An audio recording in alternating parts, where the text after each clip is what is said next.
Tweet कर दे, फिर हमारी देश की सेलिब्रिटी कहे ये तो आंतरिक मुद्दा है, हम निपट लेंगे। तो अभी आपके पास मौका है कि इस आंतरिक मुद्दे में हमारा सपोर्ट करें। जो कंगना जी रात 12 घंटे से सो रही हैं, अभी तक उनका कोई ट्वीट नहीं आया है।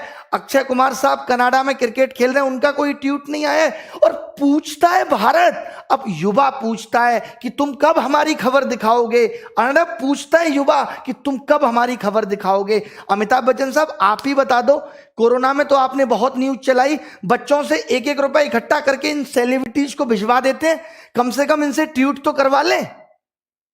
तो ये वीडियो सिर्फ रिक्वेस्ट मोड में बनाई जा रही है कि अगर मीडिया चैनल इस खबर को नहीं दिखाते, उनका काम है कि वो सरकार से बात नहीं करते, तो हम पहले तो ये समझेंगे कि आज भारत देश का, इस लोकतांत्रिक देश का चौथा स्तंभ ढह चुका है।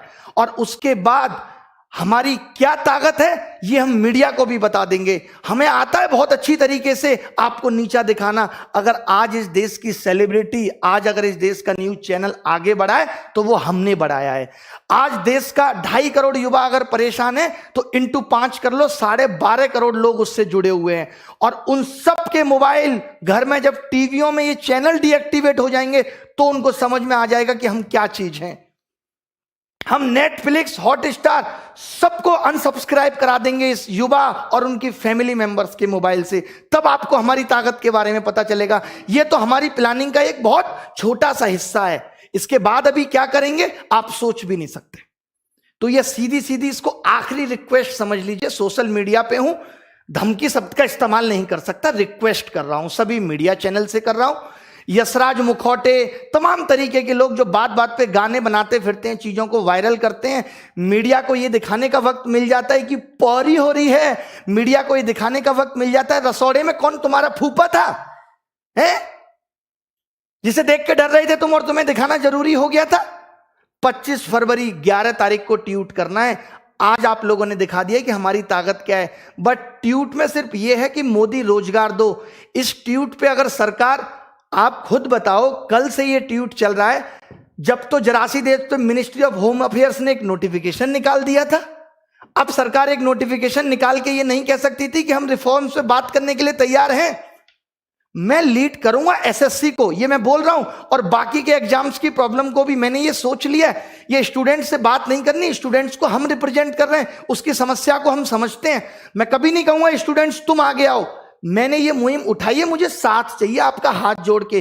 जितने भी बड़े बड़े यूट्यूब चैनल हैं, चाहे वो ध्रुव राठी है, आप सबको एकजुट होना है। चाहे वो Utkarsh classes Jodhpur, Rakesh Yadav reader publication, जितने भी बड़े बड़े लोग, बड़े बड़े टीचर जिनको बच्चों ने प्यार देके यहां तक पहुंचा है, उनका भी फर्ज बनता है कि सबको एकजुट करें।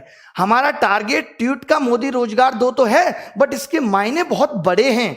जो हमारी मांगे थी उसको हम एक ट्वीट में नहीं सिमटा सकते थे। हमारा इस बात का मतलब है कि सरकार की नजर में जब ये आए तो सरकार पूछे समस्या क्या है, और फिर हम उनको समस्या बताएं कि इतनी समस्या है और इनको कितने दिन में आप खत्म कर दोगे, सॉल्व कर दोगे इनको। मुद्दा ये है। नहीं तो आज आपने देखा होगा पीएमओ ने अपने लाइक डिसलाइक बटन बंद कर दिए। मतलब अब राजा ये नहीं देखना चाहता कि हमारी वीडियो लाइक हो रही है डिसलाइक। मोदी जी के लास्ट वीडियो पे 2500 डिसलाइक है मात्र। शर्म करो, बस 2500। ऐसे कैसे काम चलेगा? कम से कम मिलियन में डिसलाइक भी करना है, मिलियन में डिसलाइक करना है, कमेंट करना है, वीडियो को रिपोर्ट करना है। सर देखिए, अब अगर ये आंदोलन हम सफलता इसमें नहीं ला सके तो मुझे नहीं लगता हम आगे ला पाएंगे। 5 दिन लिए, हर एक इंसान को जगा दो। अगर ये 5 दिन हमने ताकत लगा दी तो हम जीत कर रहेंगे, वरना ये आंदोलन भी मात्र टाइम पास बन के रह जाएगा। मेरी रिक्वेस्ट है, मैं हाथ जोड़ता हूं, पैर पड़ता हूं आप सबके, जितने भी टीचर्स, विद्यार्थी की, सबको कहो इस पे वीडियो बनाएं, सबको कहो कि ट्वीट करें। इस आंदोलन ने जैसे आज रेस पकड़ी है, भी 25 को और पकड़वानी है, बट वो सफलता नहीं है। सफलता उसके बाद जब सरकार बात करेगी। यह आंदोलन अभी इस बात पे है कि सरकार को बात करने के लिए विवश करना है कि रोजगार पे बात कब होगी। इस देश के अंदर शिक्षित होने के मायने खत्म हो गए। आप बताइए, बीटेक करके आदमी घूम रहा है, बीटेक के कोई मायने नहीं रहे, एमबीए करके बच्चा घूम रहा है। ये एसएससी या गवर्नमेंट जॉब में आपको मालूम है इतनी भीड़ क्यों आई? क्यों लोग सरकारी नौकरी के पीछे भाग रहे हैं? क्योंकि प्राइवेट में नौकरियां खत्म हो गई। और मोदी जी कहते हैं कि आप अपने मोहल्ले में नौकरी करो। आज जब मैंने ये वीडियो मोदी जी का देखा तो मुझे इतनी हंसी आई, मैं जरूर आपको ये सुनाना चाहूंगा। मेरा दिल है कि मैं ये वीडियो आपको सुनाऊं। आप देखें इस वीडियो को। एक वीडियो मैं आपको सुनाना चाहता हूं। ये हमारे मोदी जी और ये हमारे प्रधानमंत्री की कितनी बेहतरीन सोच है जिसकी कोई हद नहीं। आवाज सुन लीजिए,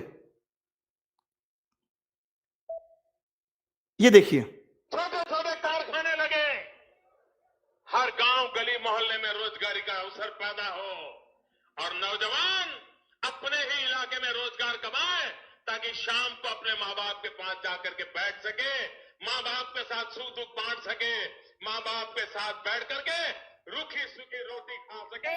ये हमें करना है बस। ये बताइए, ये मोदी जी को करना है कि माँ बाप के साथ बैठ के रूखी रोटी खा सके। एक बात बताओ, दिल्ली और गांव में क्या अंतर रह गया?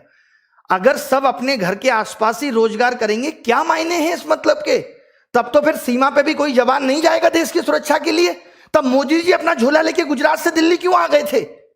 ये भी माँ बाप की सेवा करते और वहीं रोटी खाते। आपके को मैं दो ऑप्शन देता हूं कि अपने गांव के आसपास 8,000 की नौकरी करके रूखी सोखी खाना पसंद करोगे, या 60,000 की नौकरी के लिए दिल्ली आओगे और 1 महीने में घर जाओगे और माँ बाप के लिए भी अच्छे वस्त्र लेके जाओगे। कौन सा ऑप्शन आप सुनोगे? यार, हमने कैसा प्रधानमंत्री चुन लिया। अजीबोगरीब बात करता है कि अपने मोहल्ले में नौकरी ढूंढो।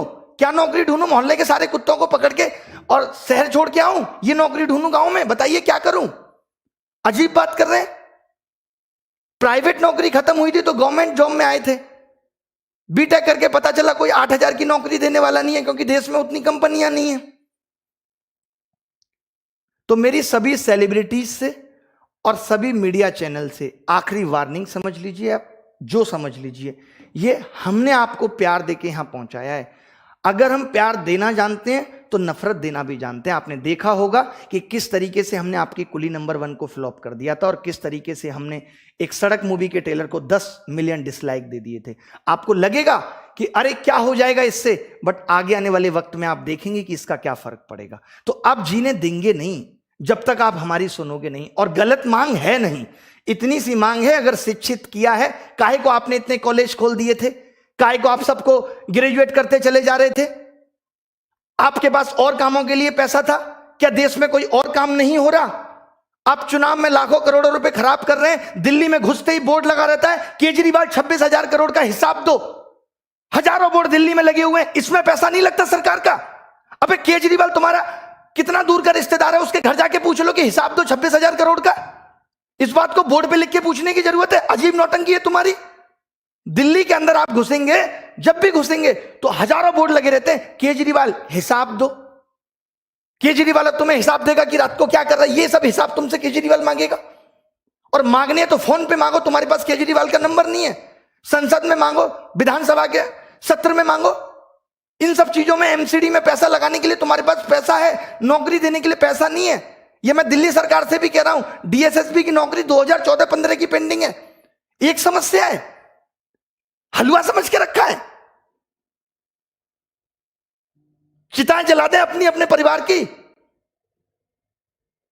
रोटी देने वाला नहीं है कोई माँ बाप को। हर उस एक युवा की आंखों के आंसू से पूछिए जो आज अपने माँ बाप को बूढ़ा होता हुआ देख रहा है और उनके लिए कुछ नहीं कर पा रहा। आज 25-26 साल का बालक जो 4 साल से तैयारी कर रहा है बाप के पैसे पे, आज जब वो उनको बूढ़ा होता हुआ देख रहा है तो उसकी आंखों में आंसू के सिवाय कुछ नहीं है। क्या उसकी तमन्ना नहीं थी कि वो अपने माँ बाप को कुछ सुख सुविधा दे सके? बताइए, मोदी जी आपसे पूछता है, युवा पूछता है, भारत नहीं पूछ रहा है। अर्नब नहीं हूं मैं, इनकी फैमिलियां नहीं है, इनका परिवार नहीं है। मीडिया से फिर रिक्वेस्ट है, मैंने बहुत सोचा था कि मैं बहुत नॉर्मली वीडियो बनाऊंगा, बट मुद्दा इतना गर्म है कि इस पे नॉर्मल वीडियो नहीं बन सकती।